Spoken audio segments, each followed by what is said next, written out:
Pohon tumbang menimpa pengendara sepeda motor terjadi di Banjar Kiadan, Desa Plaga, Kecamatan Petang, Kabupaten Badung, Bali pada Rabu 13 Maret 2024. Pemotor itu bernama Nyoman Sumarte, 29 tahun.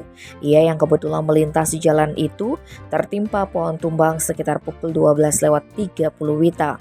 Naas, pria asal Banjarinas Kajanan, Desa Tejakula, Kecamatan Tejakula, Buleleng itu tewas dalam insiden tersebut. Peristiwa ini dibenarkan oleh Kasih Humas Polres Badung Ibtu Iketut Sudane.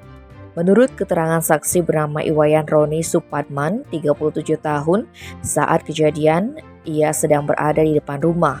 Saksi mendengar informasi ada orang tertimpa pohon, sehingga langsung membawa ke lokasi, tepatnya di depan setre Banjar Kiadan.